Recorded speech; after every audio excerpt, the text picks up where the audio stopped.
ਵਾਹਿਗੁਰੂ ਜੀ ਕਾ ਖਾਲਸਾ ਵਾਹਿਗੁਰੂ ਜੀ ਕੀ ਫਤਿਹ। ਸ਼ਲੋਕ ਰੂਪ ਨ ਰੇਖ ਨ ਰੰਗ ਕੇਸ਼, ਤ੍ਰਿਹੁ ਗੁਣ ਤੇ ਪ੍ਰਭ ਭਿੰਨ। ਉਸ ਪਰਮੇਸ਼ਰ ਦਾ ਨਾ ਕੋਈ ਰੂਪ ਹੈ, ਨਾ ਹੀ ਮਨੁੱਖ ਪਸ਼ੂ ਮੱਛ ਕਛ ਆਦਿ ਕੋਈ ਆਕਾਰ, ਰੇਖ ਕਹੀਏ ਲਕੀਰ ਹੈ, ਤੇ ਨਾ ਹੀ ਕਿਛ ਕਹੀਏ ਕੋਈ ਕਾਲਾ ਗੋਰਾ ਰੰਗ ਹੈ। ਉਹ ਪ੍ਰਭੂ ਪਰਮੇਸ਼ਰ ਤ੍ਰਿਹੁ ਗੁਣਾ ਤੋਂ ਤਮੋ ਸਤੋ ਤੋਂ ਭਿੰਨ ਵੱਖਰਾ ਹੈ। ਜੈਸਾ ਕਿ ਰੂਪ ਰੰਗ ਅਰ ਰੇਖ ਭੇਖ ਕੋ ਕਹਿ ਨ ਸਕਤ ਕੇ, ਤਿਸ ਹੈ ਬੁਝਾਏ ਨਾਨਕਾ ਜਿਸ ਹੋਵੈ ਸੋ ਪ੍ਰਸੰਨ। ਸਤਿਗੁਰੂ ਸਾਹਿਬ ਜੀ ਕਥਨ ਕਰਦੇ ਹਨ ਕਿ ਜਿਸ ਉੱਤੇ ਹਰੀ ਵਾਹਿਗੁਰੂ ਭਲੀ ਪ੍ਰਕਾਰ ਪ੍ਰਸੰਨ ਹੁੰਦਾ, ਉਸ ਨੂੰ ਸਤਿਗੁਰਾਂ ਦੁਆਰਾ ਆਪਣਾ ਸਰੂਪ ਸਮਝਾ ਦਿੰਦਾ, ਬੁਝਾ ਦਿੰਦਾ। ਅਸ਼ਟਪਦੀ ਅੱਗੇ ਹੁਣ ਅਸ਼ਟਪਦੀ ਦੇ ਰਾਹੀਂ ਸਤਿਗੁਰੂ ਕਿਰਪਾ ਕਰ ਰਹੇ ਹਨ, ਪਾਵਨ ਉਪਦੇਸ਼ ਬਖਸ਼ਿਸ਼ ਕਰ ਰਹੇ ਹਨ। ਅਬਿਨਾਸੀ ਪ੍ਰਭ ਮਨ ਮਹਿ ਰਾਖ, ਮਾਨਕ ਕੀ ਤੂੰ ਪ੍ਰੀਤ ਤਿਆਗ। ਚੱਲ ਰਹੀ ਲੜੀਵਾਰ ਵਿਚਾਰ ਪਾਵਨ ਅੰਗ 283 ਤੇ ਸ੍ਰੀ ਸੁਖਮਨੀ ਸਾਹਿਬ ਜੀ ਦੇ ਰਾਹੀਂ ਸਤਿਗੁਰੂ ਕਿਰਪਾ ਕਰ ਰਹੇ ਹਨ। ਹੇ ਭਾਈ, ਅਬਿਨਾਸੀ ਨਾਸ ਤੋਂ ਰਹਿਤ ਹਰੀ ਵਾਹਿਗੁਰੂ ਨੂੰ ਆਪਣੇ ਮਨ ਹਿਰਦੇ ਵਿੱਚ ਰੱਖਣਾ ਕਰ, ਚੇਤੇ ਕਰ, ਅਤੇ ਹੋਰਨਾਂ ਪੁਰਖਾਂ ਦੀ ਮਨੁੱਖਾਂ ਦੀ ਪ੍ਰੀਤੀ ਤਿਆਗ ਦੇ ਛੱਡਣਾ ਕਰ। ਤਿਸ ਤੇ ਪਰੈ ਨਾਹੀ ਕਿਛ ਕੋਇ, ਸਰਬ ਨਿਰੰਤਰ ਏਕੋ ਸੋਏ। ਉਸ ਵਾਹਿਗੁਰੂ ਤੋਂ ਪਰੈ ਹੁੰਦਾ ਬਾਅਦ ਅੱਗੇ ਕੋਈ ਵੀ ਕੁਝ ਵੀ ਨਹੀਂ ਹੈ। ਸਾਰਿਆਂ ਵਿੱਚ ਸੋਏ ਉਹ ਇੱਕ ਹਰੀ ਵਾਹਿਗੁਰੂ ਨਿਰੰਤਰ ਇੱਕ ਰਸ ਪੂਰਨ ਹੈ। ਆਪੇ ਬੀਨਾ ਆਪੇ ਦਾਨਾ, ਗਹਿਰ ਗੰਭੀਰ ਗਹੀਰ ਸੁਜਾਨਾ। ਗੁਪਤ ਕੰਮਾਂ ਨੂੰ ਉਹ ਪਰਮੇਸ਼ਰ ਆਪ ਹੀ ਬੀਨਾ ਦੇਖਣ ਵਾਲਾ ਹੈ, ਅਤੇ ਆਪ ਹੀ ਅੰਦਰਲੇ ਸੰਕਲਪਾਂ ਨੂੰ ਦਾਨਾ ਕੀਏ ਜਾਣਨ ਵਾਲਾ ਹੈ। ਭਾਵ ਆਪ ਹੀ ਦੇਖਣ ਵਾਲਾ ਦ੍ਰਿਸ਼ਟਾ ਤੇ ਆਪ ਹੀ ਸਾਡੇ ਦਿਲਾਂ ਦੀ ਜਾਣਨ ਵਾਲਾ ਹੈ। ਉਹ ਪਰਮੇਸ਼ਰ ਆਪ ਹੀ ਸੁਜਾਨਾ, ਅੰਤਰਜਾਮੀ, ਗਹਿਰ, ਨਿਰਹਲ, ਗੰਭੀਰ, ਡੂੰਘਾ ਤੇ ਸ਼ੁਭ ਗੁਣਾਂ ਦਾ ਗਹੀਰ ਸਮੁੰਦਰ ਹੈ। ਪਾਰ ਬ੍ਰਹਮ ਪਰਮੇਸ਼ਰ ਗੋਬਿੰਦ, ਕਿਰਪਾ ਨਿਧਾਨ ਦਇਆਲ ਬਖਸ਼ੰਦ। ਹੇ ਪਾਰ ਬ੍ਰਹਮ, ਸਾਰਿਆਂ ਪਾਪਾਂ ਪੁੰਨਾਂ ਤੋਂ ਪਰੇ ਵਿਆਪਕ ਸਰੂਪ ਗੋਬਿੰਦ, ਗੋ ਪ੍ਰਿਥਵੀ ਦੀ ਬਿੰਦ ਰੱਖਿਆ ਕਰਨ ਵਾਲੇ, ਵੇਦਾਂ ਕਰਕੇ ਜਾਣਨੇ ਯੋਗ ਪਾਰ ਬ੍ਰਹਮ ਪਰਮੇਸ਼ਵਰ, ਕਿਰਪਾ ਦੇ ਨਿਧਾਨ ਖਜ਼ਾਨੇ, ਦਇਆ ਦੇ ਘਰ, ਬਖਸ਼ੰਦ ਔਗਣਾਂ ਦੇ ਬਖਸ਼ਣ ਵਾਲੇ ਪਰਮੇਸ਼ਰ। ਸਾਧ ਤੇਰੇ ਕੀ ਚਰਨੀ ਪਾਉ, ਨਾਨਕ ਕਹਿ ਮਨ ਇਹੋ ਅਨਰਾਉ।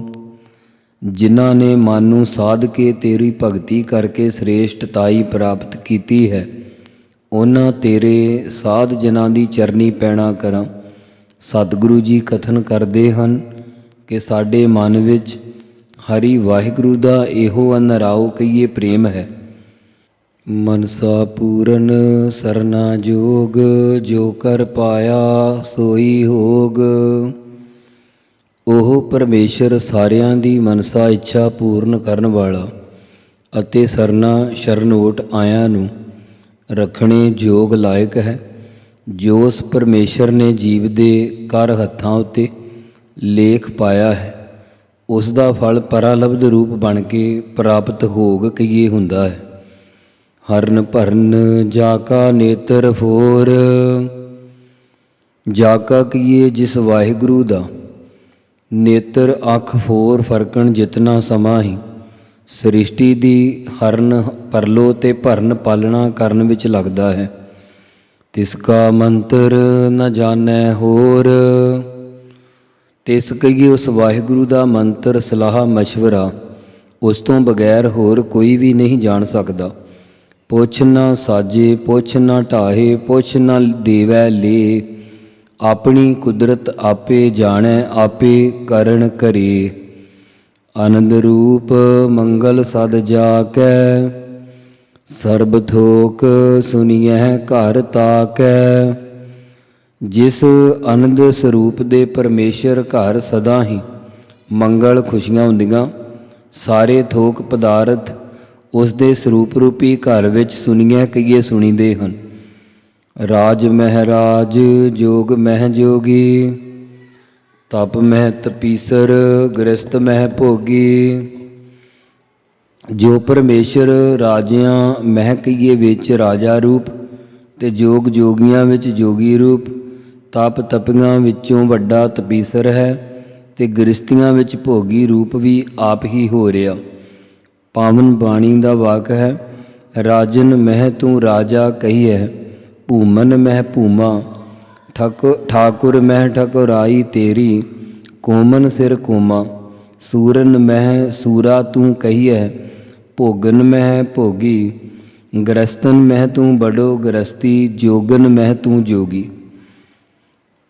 ਧਿਆਏ ਧਿਆਏ ਭਗਤੈ ਸੁਖ ਪਾਇਆ ਨਾਨਕ ਤਿਸ ਪੁਰਖ ਕਾ ਕਿਨੈ ਅੰਤ ਨ ਪਾਇਆ। ਉਸ ਪਰਮੇਸ਼ਰ ਨੂੰ ਭਗਤ ਜਨਾਂ ਨੇ ਧਿਆ ਧਿਆ ਕੇ ਸੁਖ ਪਾਉਣਾ ਕੀਤਾ ਹੈ। ਸਤਿਗੁਰੂ ਜੀ ਕਥਨ ਕਰਦੇ ਹਨ ਕਿ ਉਸ ਪੁਰਖ ਅਕਾਲ ਪੁਰਖ ਦਾ ਕਿਸੇ ਨੇ ਵੀ ਅੰਤ ਨਹੀਂ ਪਾਉਣਾ ਕੀਤਾ। ਜਾ ਕੀ ਲੀਲਾ ਕੀ ਮਿਤ ਨਾਹੇ ਸਗਲ ਦੇਵ ਹਾਰੇ ਅਵਗਾਹੇ। ਜਿਸ ਪਰਮੇਸ਼ਰ ਦੀ ਸੰਸਾਰ ਰੂਪੀ ਲੀਲਾ ਖੇਡ ਦੀ ਮਿਤ ਮਰਿਆਦਾ ਨਹੀਂ ਪਾਈ ਜਾ ਸਕਦੀ, ਉਸ ਦੀ ਲੀਲਾ ਦੀ ਕੋਈ ਮਰਿਆਦਾ ਨਹੀਂ ਹੈ। ਉਸ ਦੀ ਲੀਲਾ ਨੂੰ ਸਗਲ ਸਾਰੇ ਦੇਵ ਦੇਵਤੇ ਅਵਗਾਹੇ ਵਿਚਾਰਦੇ ਢੂੰਡਦੇ ਹੋਏ ਹਾਰ ਗਏ। ਪਿਤਾ ਕਾ ਜਨਮ ਕੇ ਜਾਣੈ ਪੂਤ ਸਗਲ ਪਰੋਈ ਆਪਣੇ ਸੂਤ।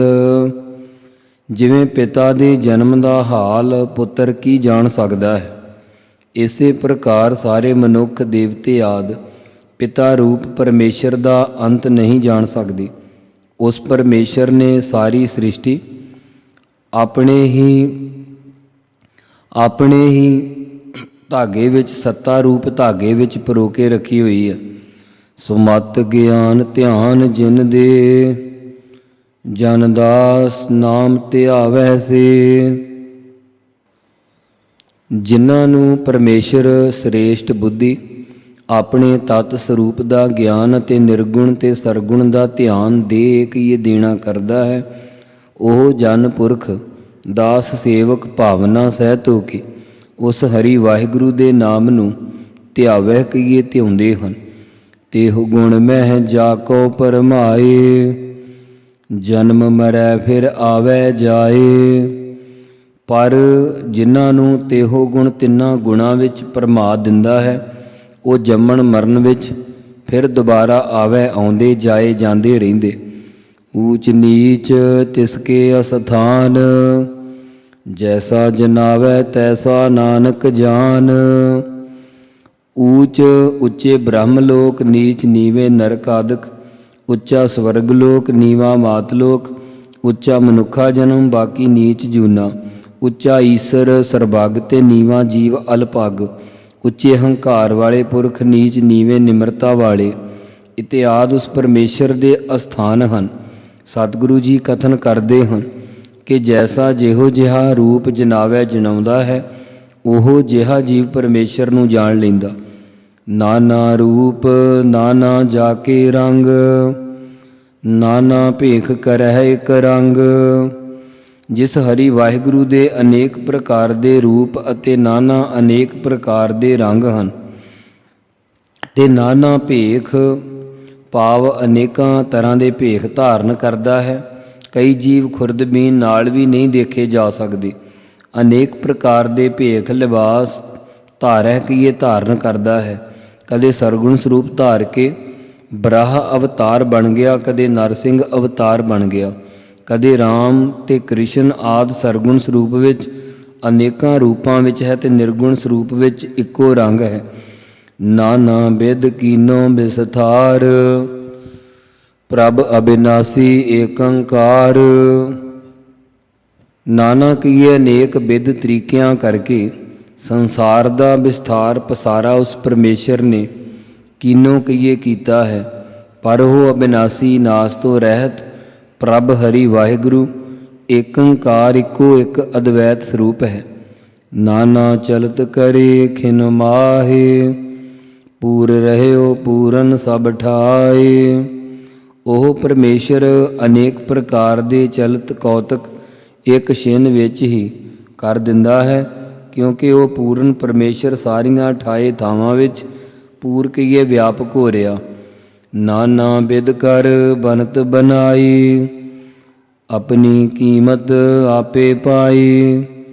ਨਾਨਾ ਕਹੀਏ ਅਨੇਕ ਪ੍ਰਕਾਰ ਦੀਆਂ ਬਿਦ ਵਿਧੀਆਂ ਕਰਕੇ ਜਿਸਨੇ ਸੰਸਾਰ ਦੀ ਬਣਾਵਟ ਬਣਾਈ ਹੈ, ਉਸਨੇ ਆਪਣੀ ਮਹਾਨਤਾ ਰੂਪੀ ਕੀਮਤ ਆਪ ਹੀ ਪਾਈ ਹੈ, ਦੂਸਰਾ ਹੋਰ ਕੋਈ ਵੀ ਨਹੀਂ ਪਾ ਸਕਦਾ।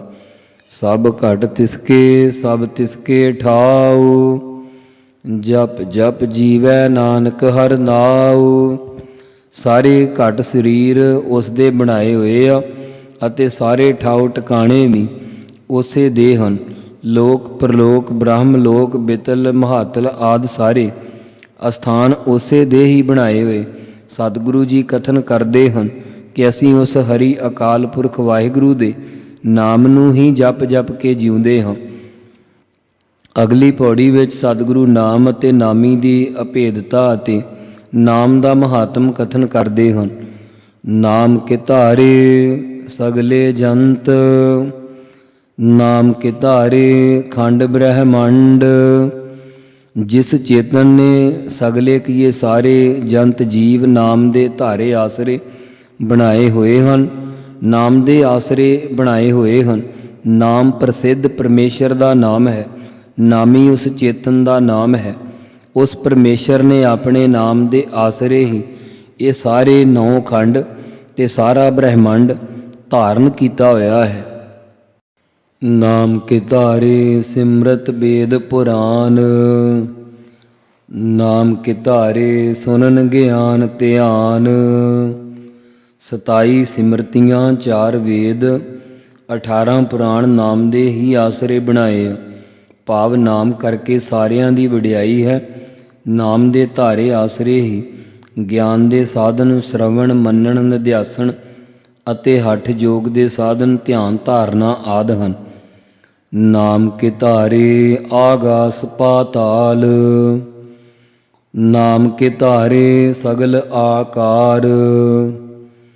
ਸੋ ਇੱਥੇ ਆਗਾਸ ਨੂੰ ਵੀ 3 ਅੱਖਰਾਂ ਨੂੰ ਕੰਨੇ ਲੱਗੇ ਆ। ਅਸੀਂ ਕਈ ਵਾਰੀ ਕਾਲੀ ਵਿੱਚ ਆਗਾਸ ਪੜ੍ਹ ਜਾਂਦੇ, ਐੜਾ ਮੁਕਤਾ ਪੜ੍ਹ ਜਾਂਦੇ ਅਤੇ ਗੱਗੇ ਨੂੰ ਕੰਨਾ ਸੱਸਾ ਗਾਸ। ਆਗਾਸ ਨਹੀਂ ਪੜ੍ਹਨਾ, ਆਗਾਸ। ਫਿਰ ਹੈ ਪਾਤਾਲ, ਫਿਰ ਹੈ ਆਕਾਰ। ਐੜੇ ਕੰਨਾ ਆ, ਕੱਕੇ ਕੰਨਾ ਕਾਰ ਆਰਾ ਆਕਾਰ। ਕਹਿੰਦੇ ਨਾਮ ਦੇ ਆਸਰੇ ਹੀ ਇਹ ਸਾਰਾ ਕੁਝ ਧਾਰਨ ਕੀਤਾ ਹੈ। ਨਾਮ ਦੇ ਆਸਰੇ ਹੀ ਧਾਰਨ ਕੀਤੇ ਹੋਏ ਪਰਮੇਸ਼ਰ ਨੇ ਜਿਤਨੇ ਆਕਾਸ਼ ਪਤਾਲ, ਇਹ ਸਾਰੇ ਹੀ ਪਰਮੇਸ਼ਰ ਨੇ ਜਿਤਨੇ ਆਕਾਰ ਹਨ, ਇਹ ਸਾਰੇ ਨਾਮ ਦੇ ਆਸਰੇ ਧਾਰੇ ਆ। ਨਾਮ ਕੇ ਧਾਰੇ ਪੁਰੀਆ ਸਭ ਭਵਨ ਨਾਮ ਕੇ ਸੰਗ ਉਦਰੇ ਸੁਨ ਸਰਵਨ। ਬ੍ਰਹਮਪੁਰੀ ਬਿਸਨਪੁਰੀ ਸ਼ਿਵਪੁਰੀ ਇੰਦਰਪੁਰੀ ਜਮਪੁਰੀ ਆਦਿਕ ਸਭ ਪੁਰੀਆਂ ਤੇ ਲੋਕ ਨਾਮ ਦੇ ਹੀ ਆਸਰੇ ਹਨ। ਜਿਹੜੇ ਸ਼ਰਧਾ ਤੇ ਵਿਸ਼ਵਾਸ ਰੂਪੀ ਕੰਨਾਂ ਨਾਲ ਨਾਮ ਨੂੰ ਸੁਣਦੇ ਆ, ਉਹ ਸੰਸਾਰ ਸਮੁੰਦਰ ਤੋਂ ਉਧਰੇ ਕੀਏ ਤਰ ਗਏ ਹਨ। ਜਿਹੜੇ ਨਾਮ ਜਪਣ ਵਾਲਿਆਂ ਦੇ ਸੰਗੀ ਹਨ, ਉਹਨਾਂ ਦੇ ਨਾਲ ਮਿਲ ਕੇ ਨਾਮ ਨੂੰ ਸ਼ਰਧਾ ਤੇ ਵਿਸ਼ਵਾਸ ਰੂਪੀ ਕੰਨਾਂ ਨਾਲ ਸੁਣਦੇ ਹਨ, ਉਹ ਸੰਸਾਰ ਸਮੁੰਦਰ ਤੋਂ ਤਰ ਗਏ ਹਨ। ਕਰ ਕਿਰਪਾ ਜਿਸ ਆਪਨੇ ਨਾਮ ਲਾਏ ਨਾਨਕ ਚੌਥੇ ਪਦ ਮਹਿ ਸੋ ਜਨਗਤ ਪਾਏ। ਜਿਸ ਪੁਰਖ ਨੂੰ ਕਿਰਪਾ ਕਰਕੇ ਪਰਮੇਸ਼ਰ ਆਪਣੇ ਨਾਮ ਨਾਲ ਲਗਾਉਂਦਾ ਹੈ, ਸਤਿਗੁਰੂ ਜੀ ਕਥਨ ਕਰਦੇ ਹਨ ਕਿ ਉਹ ਜਨ ਪੁਰਖ ਚੌਥੇ ਪਦ ਤੁਰਿਆ ਪਦ ਵਿੱਚ ਪਹੁੰਚ ਕੇ ਗਤ ਮੁਕਤੀ ਨੂੰ ਪਾਏ ਪਾਉਣਾ ਕਰਦਾ ਹੈ। ਅਗਲੀ ਪੌੜੀ ਵਿੱਚ ਪਰਮੇਸ਼ਰ ਦੇ ਸਰੂਪ ਕਰਨੀ ਤੇ ਨਾਮ ਦੀ ਮਹਿਮਾ ਵਰਣਨ ਕਰਦੇ ਆ। ਰੂਪ ਸਤ ਜਾ ਕਾ ਸਤ ਅਸਥਾਨ, ਪੁਰਖ ਸਤ ਕੇਵਲ ਪ੍ਰਧਾਨ। ਜਿਸ ਪਰਮੇਸ਼ਰ ਦਾ ਸਤ ਸੱਚਾ ਆਨੰਦ ਦੇਣ ਵਾਲਾ ਰੂਪ ਸਰੂਪ ਤੇ ਸੱਚਾ ਹੀ ਅਸਥਾਨ ਹੈ, ਉਹ ਸੱਚਾ ਅਕਾਲ ਪੁਰਖ ਕੇਵਲ ਨਿਰੋਲ ਸਰੂਪ ਹੈ ਅਤੇ ਸਭਨਾਂ ਨੂੰ ਪ੍ਰਧਾਨ ਮੁਖੀ ਹੋ ਕੇ ਪ੍ਰੇਰਣ ਵਾਲਾ ਹੈ। ਕਰਤੂਤ ਸਤ ਸਤ ਜਾ ਕੀ ਬਾਣੀ, ਸਤ ਪੁਰਖ ਸਭ ਮਾਹੇ ਸਮਾਣੀ। ਜਿਸ ਦੀ ਕਰਤੂਤ ਕਹੀਏ ਕਰਨੀ ਵੀ ਸੱਚੀ ਹੈ ਅਤੇ ਜਾ ਕੀ ਜਿਸ ਦੀ ਨਾਮ ਰੂਪੀ ਬਾਣੀ ਵੀ ਸੱਚੀ ਹੈ, ਉਹ ਸਤ ਪੁਰਖ ਹਰੀ ਵਾਹਿਗੁਰੂ ਦੀ ਸਾਰਿਆਂ ਵਿੱਚ ਜੋਤ ਸਮਾਣੀ ਸਮਾਈ ਹੋਈ ਹੈ। ਸਤ ਕਰਮ ਜਾ ਕੀ ਰਚਨਾ ਸਤ, ਮੂਲ ਸਤ ਸਤ ਉਤਪਤ। ਜਿਸ ਦਾ ਕਰਮ ਕਰਤੱਬ ਕਰਮ ਵੀ ਸੱਚਾ ਹੈ ਅਤੇ ਜਾ ਕੀ ਜਿਸ ਦੀ ਸੰਸਾਰਕ ਰਚਨਾ ਵੀ ਸੱਚ ਹੈ, ਜਿਸ ਦਾ ਵਿਵਰਤਕਵਾਦੀ ਹੋਣੇ ਕਰਕੇ ਕਰਤਵ ਵੀ ਸੱਚਾ ਹੈ। ਜਿਵੇਂ ਸੋਨਾ ਗਹਿਣਾ ਬਣ ਜਾਵੇ ਪਰ ਰਹਿੰਦਾ ਤਾਂ ਸੋਨਾ ਹੀ ਆ, ਇਸੇ ਪ੍ਰਕਾਰ ਜਗਤ ਰੂਪ ਹੋ ਕੇ ਸਾਰਿਆਂ ਦਾ ਸਾਖੀ ਰੂਪ ਰਹਿੰਦਾ ਹੈ। ਉਸ ਦਾ ਕਰਮ ਸਾਖੀ ਰੂਪ ਹੋ ਕੇ ਸੱਚ ਹੈ, ਉਸ ਦੀ ਰਚਨਾ ਰਚੀ ਹੋਈ ਵੀ ਸੱਚ ਰੂਪ ਹੈ।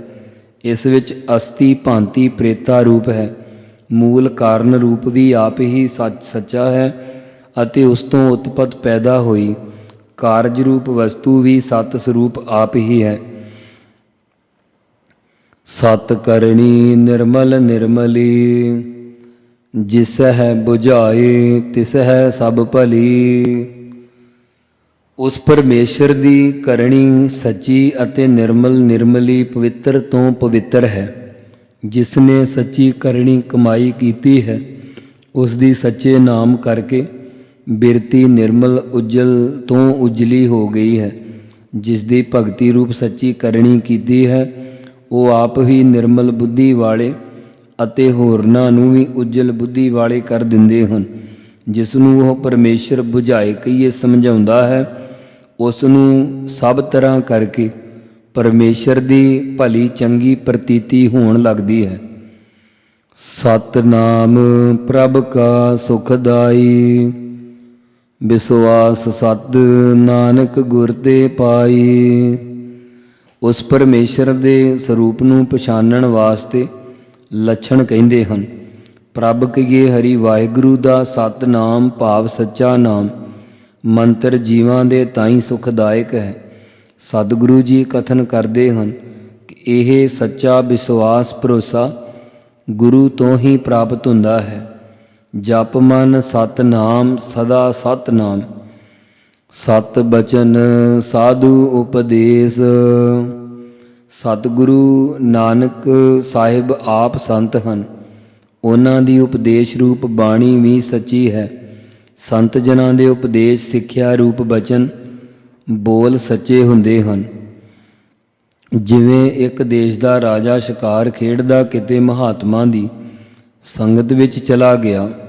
ਮਹਾਤਮਾ ਜੀ ਨੇ ਕਥਾ ਕਰਦਿਆਂ ਕਰਦਿਆਂ ਬਚਨ ਸੁਣਾਏ ਕਿ ਪਿਛਲੀ ਰਾਤ ਭਾਵ ਅੰਮ੍ਰਿਤ ਵੇਲੇ ਜਾਗਣਾ ਸਭ ਨਾਲੋਂ ਚੰਗਾ ਉੱਤਮ ਹੈ। ਘਰ ਵਿੱਚ ਕਿਸੇ ਸਾਧੂ ਦੀ, ਗਰੀਬ ਦੀ, ਮੁਸਾਫਰ ਦੀ ਸੇਵਾ ਕਰਨੀ ਸ੍ਰੇਸ਼ਟ ਕਰਮ ਹੈ। ਸਨਿਗਧ ਭੋਜਨ ਖਾਣਾ ਚਾਹੀਦਾ ਹੈ। ਰੁੱਖੇ ਭੋਜਨ ਖਾਣ ਨਾਲ ਲੜਾਈ ਹੁੰਦੀ ਹੈ। ਇਸਤਰੀ ਕਹਿਣਾ ਨਾ ਮੰਨੇ ਤਾਂ ਤਾੜਨਾ ਯੋਗ ਹੈ। ਇਹ ਬਚਨ ਰਾਜੇ ਨੂੰ ਕੀਤੇ। ਆਗਤੇ ਸਵਾਗਤੰ ਸਾਰੰ, ਰਾਤਰੂ ਸਾਰੰ ਚ ਜਾਗਰਣ, ਭੋਜਨੇ ਚ ਪ੍ਰੀਤੰ ਸਾਰੰ, ਇਸਤਰੀਆ ਸਾਰੰ ਚ ਤਾੜਨੰ। ਇਹ ਬਚਨ ਰਾਜੇ ਦੇ ਕੰਨੀ ਪਏ ਅਤੇ ਵਾਪਸ ਮਹਿਲਾਂ ਵਿੱਚ ਆ ਗਿਆ। ਰਾਣੀ ਨੂੰ ਆ ਕੇ ਕਹਿਣ ਲੱਗਾ ਕਿ ਅੱਜ ਸੰਤਾਂ ਪਾਸੋਂ ਮੈਂ 4 ਬਚਨ ਸੁਣ ਕੇ ਆਇਆ। ਸਭ ਤੋਂ ਪਹਿਲਾ ਬਚਨ ਅੰਮ੍ਰਿਤ ਵੇਲੇ ਜਾਗ ਕੇ ਹਰੀ ਵਾਹਿਗੁਰੂ ਦਾ ਸਿਮਰਨ ਕਰਨਾ ਹੈ। ਇਸ ਕਰਕੇ ਸਵੇਰੇ ਅੰਮ੍ਰਿਤ ਵੇਲੇ ਤੂੰ ਜਗਾ ਦੇਣਾ ਕਰੀ। ਰਾਣੀ ਨੇ ਸਵੇਰੇ ਅੰਮ੍ਰਿਤ ਵੇਲੇ ਰਾਜੇ ਨੂੰ ਕਈ ਵਾਰ ਜਗਾਇਆ, ਉਹ ਉੱਠਿਆ ਨਾ। ਅੱਗੇ ਅੰਮ੍ਰਿਤ ਵੇਲੇ ਨਾ ਉੱਠਣ ਕਰਕੇ ਉੱਠ ਕੇ ਸੌਂ ਜਾਇਆ ਕਰੇ। ਰਾਣੀ ਕਹਿਣ ਲੱਗੀ ਆਪਣੇ ਗੁਰੂ ਦਾ ਬਚਨ ਤਾਂ ਮੰਨੋ। ਰਾਜਾ ਕਹਿਣ ਲੱਗਾ, ਆਲਸ ਛੱਡਦੀ ਨਹੀਂ। ਰਾਣੀ ਨੇ ਕਿਹਾ, ਸਿਪਾਹੀਆਂ ਵਾਲੇ ਕੱਪੜੇ ਪਾ ਕੇ ਸ਼ਹਿਰ ਵਿੱਚ ਘੁੰਮ ਆਓ, ਨੀਂਦ ਆਪੇ ਖੁੱਲ੍ਹ ਜਾਵੇਗੀ। ਰਾਜੇ ਨੇ ਉਸੇ ਵਕਤ ਸਿਪਾਹੀਆਂ ਵਾਲੇ ਵਸਤਰ ਪਹਿਨੇ ਤੇ ਸ਼ਹਿਰ ਨੂੰ ਤੁਰ ਪਿਆ। ਰਸਤੇ ਵਿੱਚ ਕੀ ਵੇਖਿਆ ਕਿ ਇੱਕ ਟੁੱਟੇ ਹੋਏ ਘਰ ਵਿੱਚ ਇਸਤਰੀ ਭਰਤਾ ਰਹਿੰਦੇ ਹਨ। ਦੋਹਾਂ ਦਾ ਆਪਸ ਵਿੱਚ ਬੜਾ ਪ੍ਰੇਮ ਹੈ।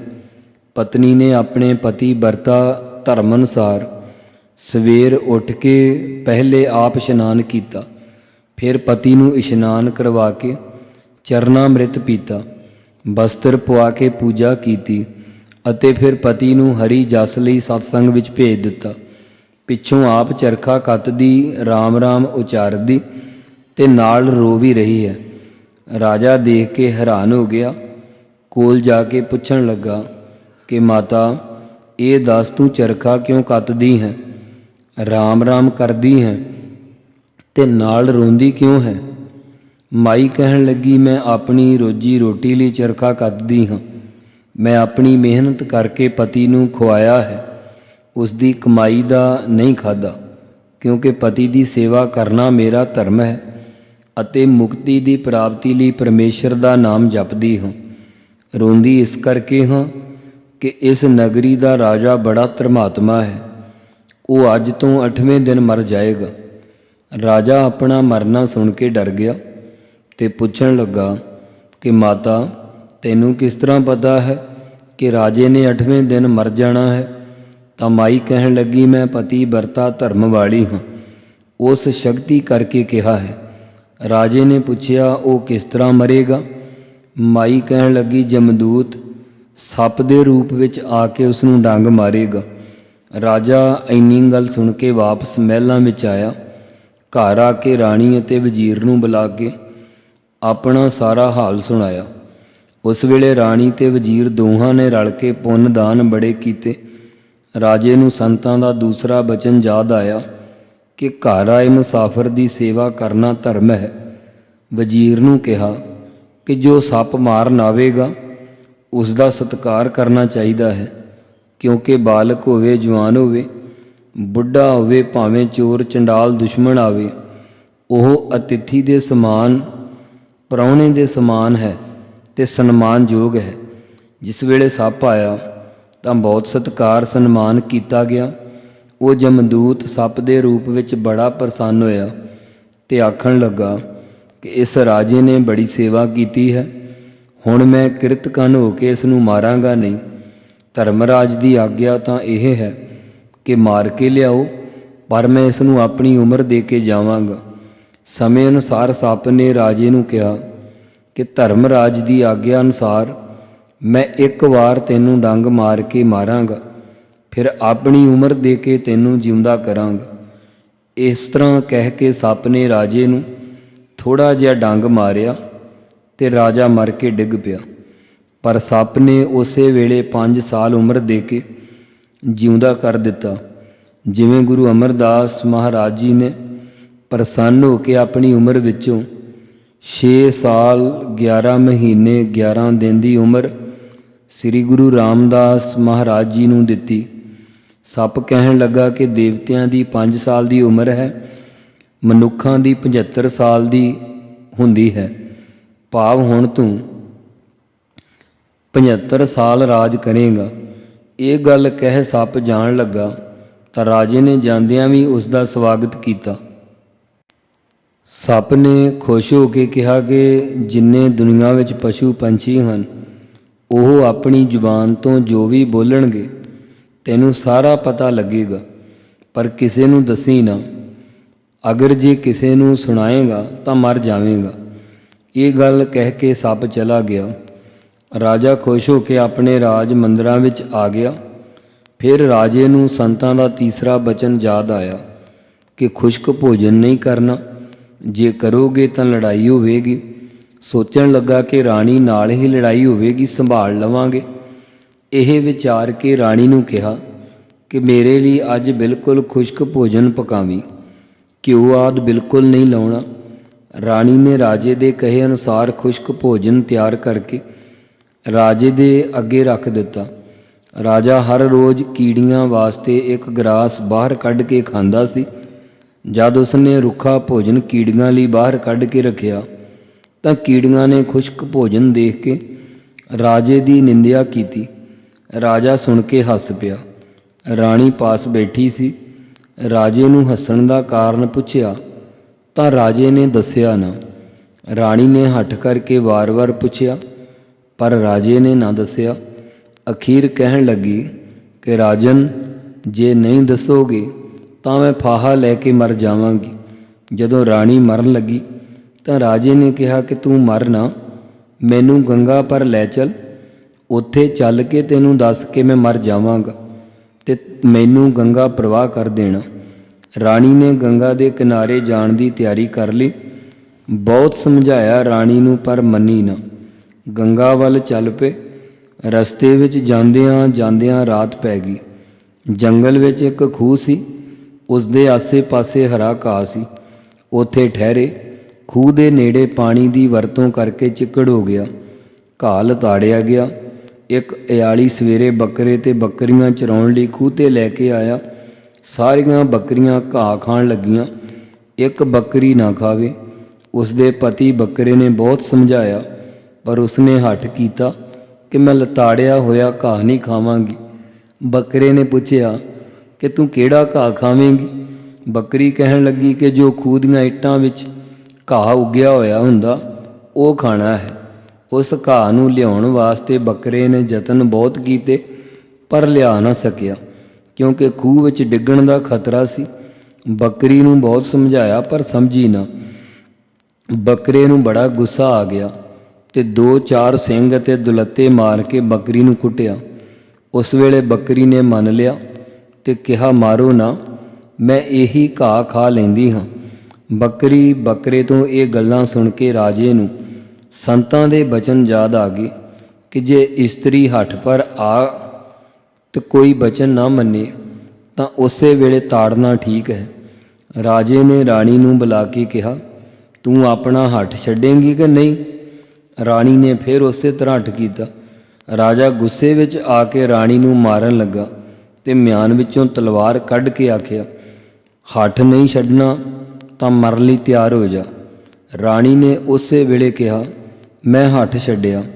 ਆਪ ਮੈਨੂੰ ਨਾ ਮਾਰੋ, ਚਾਹੇ ਹੱਸੋ ਭਾਵੇਂ ਰੋਵੋ, ਮੈਨੂੰ ਕੀ ਲੱਗੇ।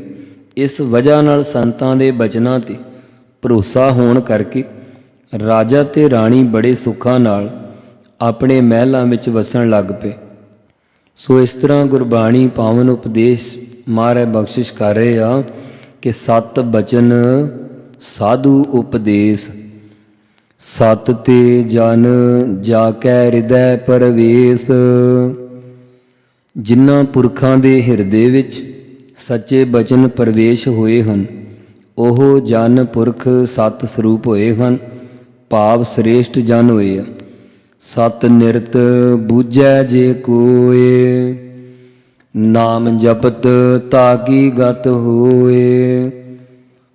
ਸਤ ਕਹੀਏ ਸੱਚ ਤੇ ਨਿਰਤ ਝੂਠ ਨੂੰ ਜੇਕਰ ਕੋਈ ਨਿਰਣਾ ਕਰਕੇ ਬੁੱਝ ਲਵੇ, ਸਮਝ ਲਵੇ, ਜੇ ਕੋਈ ਝੂਠ ਨੂੰ ਨਿਰਤ ਵਿਸ਼ੇਸ਼ ਕਰਕੇ ਬੁੱਝ ਲਵੇ ਤਾਂ ਉਸ ਦੀ ਹਰੀ ਵਾਹਿਗੁਰੂ ਦਾ ਨਾਮ ਜਪ ਕੇ ਗਤ ਕਲਿਆਣ ਹੁੰਦੀ ਹੈ। ਆਪ ਸਤ ਕੀਆ ਸਭ ਸਤ, ਆਪੇ ਜਾਣੈ ਆਪਣੀ ਮਿਤ ਗਤ। ਹਰੀ ਵਾਹਿਗੁਰੂ ਆਪ ਸਤ ਹੈ ਅਤੇ ਉਸ ਦਾ ਪੈਦਾ ਕੀਤਾ ਹੋਇਆ ਸਾਰਾ ਕੁਝ ਹੀ ਸੱਚਾ ਹੈ। ਆਪਣੀ ਮਿਤ ਮਰਿਆਦਾ ਦੀ ਗਤ ਚਾਲ ਗਤੀ ਨੂੰ ਆਪ ਹੀ ਜਾਣੈ ਕੀਏ ਜਾਣਦਾ ਹੈ। ਜਿਸ ਕੀ ਸ੍ਰਿਸ਼ਟ ਸੋ ਕਰਣੈ ਹਾਰ, ਅਵਰ ਨ ਬੂਝ ਕਰਤ ਵਿਚਾਰ।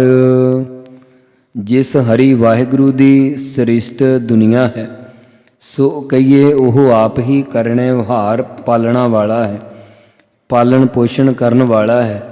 ਅਵਰ ਕਹੀਏ ਹੋਰ ਕੋਈ ਵੀ ਵਿਚਾਰ ਕਰੇ ਕਿ ਮੈਂ ਦੁਨੀਆ ਦਾ ਨਿਰਣਾ ਕਰ ਲਵਾਂਗਾ, ਉਹਨਾਂ ਨੂੰ ਕੋਈ ਵੀ ਬੂਝ ਸਮਝ ਨਹੀਂ ਪੈਂਦੀ। ਕਰਤੇ ਕੀ ਮਿਤ ਨ ਜਾਣੈ ਕੀਆ, ਨਾਨਕ ਜੋ ਤਿਸ ਭਾਵੈ ਸੋ ਵਰਤੀਆ। ਕਰਤੇ ਪੁਰਖ ਹਰੀ ਵਾਹਿਗੁਰੂ ਦੀ ਮਿਤ ਮਰਿਆਦਾ ਨੂੰ ਪੈਦਾ ਕੀਤਾ ਅਲਪੱਗ ਜੀਵ ਨਹੀਂ ਜਾਣ ਸਕਦਾ। ਸਤਿਗੁਰੂ ਜੀ ਕਥਨ ਕਰਦੇ ਹਨ ਕਿ ਜਿਹੜਾ ਉਸ ਹਰੀ ਵਾਹਿਗੁਰੂ ਨੂੰ ਭਾਉਂਦਾ ਹੈ ਉਹ ਕੁਝ ਹੀ ਵਰਤੀਆ ਵਰਤਦਾ ਹੈ। ਬਿਸਮਨ ਬਿਸਮ ਭਏ ਬਿਸਮਾਦ, ਜਿਨ ਬੂਝਿਆ ਤਿਸ ਆਇਆ ਸੁਆਦ। ਜਿਨ੍ਹਾਂ ਦਾ ਬਿਸਮਨ ਵਿਸ਼ਿਆਂ ਵਾਲਾ ਮਨ ਸੀ, ਜਦ ਆਤਮਾ ਵਿੱਚ ਬਿਸਮ ਸਥਿਤ ਹੋਏ ਤਾਂ ਉਹ ਬਿਸਮਾਦ ਅਸਚਰਜ ਰੂਪ ਬ੍ਰਹਮ ਦਾ ਰੂਪ ਹੀ ਭਏ ਕਈਏ ਹੋ ਗਏ। ਜਿਨ੍ਹਾਂ ਨੇ ਬਿਸ ਵਿਸ਼ਿਆਂ ਵੱਲੋਂ ਮਨ ਨੂੰ ਬਿਸਮ ਰੋਕ ਲਿਆ, ਉਹ ਸ਼ਬਦ ਨਾਲ ਬਿਸਮਾਦ ਪ੍ਰਸੰਨ ਭਾਵ ਆਨੰਦਿਤ ਹੋ ਗਏ। ਪ੍ਰਭ ਕੈ ਰੰਗ ਰਾਚ ਜਨ ਰਹੇ, ਗੁਰ ਕੈ ਬਚਨ ਪਦਾਰਥ ਲਹੇ। ਜੋ ਗੁਰਮੁਖ ਜਨ ਪ੍ਰਭੂ ਹਰੀ ਵਾਹਿਗੁਰੂ ਦੇ ਨਾਮ ਰੰਗ ਵਿੱਚ ਰਚਦੇ ਭਾਵ ਤਦਾਕਰ ਹੋ ਰਹੇ ਆ, ਉਹ ਗੁਰਾਂ ਦੇ ਬਚਨ ਉਪਦੇਸ਼ ਨੂੰ ਮੰਨ ਕੇ ਮੁਕਤ ਰੂਪੀ ਗਿਆਨ ਰੂਪੀ ਸਰੂਪ ਰੂਪੀ ਪਦਾਰਥ ਪਾ ਲੈਂਦੇ ਆ। ਓਏ ਦਾਤੇ ਦੁਖ ਕਾਟਨ ਹਾਰ, ਜਾ ਕੈ ਸੰਗ ਤਰੈ ਸੰਸਾਰ।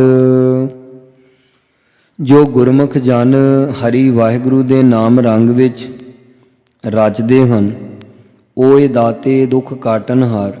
ਜਿਨ੍ਹਾਂ ਨੂੰ ਗੁਰਾਂ ਨੇ ਆਪਣੇ ਪਿਆਰੇ ਪ੍ਰੇਮੀ ਬਣਾਇਆ ਹੈ, ਉਹ ਸੰਤ ਜਨ ਦਾਤੇ ਦਾਤਾਂ ਦੇਣ ਅਤੇ ਜੰਮਣ ਮਰਨ ਦੇ ਦੁੱਖ ਕੱਟਣ ਵਾਲੇ ਬਣ ਜਾਂਦੇ ਹਨ। ਜਿਨ੍ਹਾਂ ਦੇ ਸੰਗ ਸਾਥ ਕਰਕੇ ਅਨੇਕਾਂ ਹੋਰ ਜੀਵ ਵੀ ਸੰਸਾਰ ਜਗਤ ਤੋਂ ਤਰ ਜਾਂਦੇ ਹਨ। ਜਨ ਕਾ ਸੇਵਕ ਸੋ ਵਡ ਭਾਗੀ, ਜਨ ਕੈ ਸੰਗ ਏਕ ਲਿਵ ਲਾਗੀ। ਜਿਹੜਾ ਪਰਮੇਸ਼ਰ ਦਾ ਸੇਵਕ ਦਾਸ ਬਣਿਆ ਹੈ, ਉਹ ਜਨ ਪੁਰਖ ਵੱਡੇ ਭਾਗਾਂ ਵਾਲਾ ਹੈ, ਕਿਉਂਕਿ ਉਸ ਦੀ ਵਾਹਿਗੁਰੂ ਜਨਾਂ ਦੇ ਪਿਆਰਿਆਂ ਨਾਲ ਮਿਲ ਕੇ ਇੱਕ ਵਾਹਿਗੁਰੂ ਨਾਲ ਲਿਵ ਬਿਰਤੀ ਲਾਗੀ ਕਹੀਏ ਲੱਗ ਗਈ ਹੈ। ਗੁਣ ਗੋਬਿੰਦ ਕੀਰਤਨ ਜਨ ਗਾਵੈ, ਗੁਰ ਪ੍ਰਸਾਦ ਨਾਨਕ ਫਲ ਪਾਵੈ। ਜੋ ਜਨ ਪੁਰਖ ਗੋਬਿੰਦ ਪਰਮੇਸ਼ਰ ਦੇ ਗੁਣਾਂ ਨੂੰ ਤੇ ਸੰਤ ਜਨਾਂ ਨਾਲ ਮਿਲ ਕਰਕੇ ਜਸ ਗਾਉਂਦਾ ਹੈ, ਗੁਰੂ ਸਾਹਿਬ ਜੀ ਕਥਨ ਕਰਦੇ ਹਨ ਕਿ ਉਹ ਗੁਰਾਂ ਦੀ ਪ੍ਰਸਾਦ ਕਿਰਪਾ ਨਾਲ ਵਾਹਿਗੁਰੂ ਦੀ ਪ੍ਰਾਪਤੀ ਰੂਪ ਫਲ ਪਾ ਲੈਂਦਾ ਹੈ। ਸੋ 16ਵੀਂ ਅਸ਼ਟਪਦੀ ਵਿੱਚ ਜੋ ਪੂਰੇ ਅੱਖਰ ਹਨ ਉਹ 986 ਆਏ ਹਨ। ਪੈਰਾਂ ਵਾਲੇ ਰਾਰੇ 19 ਆਏ ਹਨ ਤੇ ਪੈਰਾਂ ਵਾਲੇ ਵਾਵੇ 2 ਆਏ ਹਨ। ਇਸ ਅਸ਼ਟਪਦੀ ਵਿੱਚ ਕੁੱਲ ਅੱਖਰ 1007 ਹਨ। 16ਵੀਂ ਅਸ਼ਟਪਦੀ ਇੱਥੇ ਸੰਪੂਰਨ ਹੋਈ ਹੈ। ਵਾਹਿਗੁਰੂ ਵਾਹਿਗੁਰੂ ਵਾਹਿਗੁਰੂ ਵਾਹਿਗੁਰੂ ਵਾਹਿਗੁਰੂ ਵਾਹਿਗੁਰੂ ਵਾਹਿਗੁਰੂ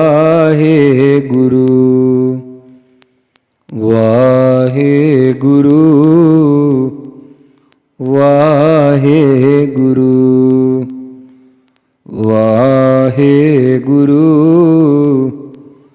ਵਾਹਿਗੁਰੂ ਵਾਹਿਗੁਰੂ। ਵਾਹਿਗੁਰੂ ਜੀ ਕਾ ਖਾਲਸਾ, ਵਾਹਿਗੁਰੂ ਜੀ ਕੀ ਫਤਿਹ।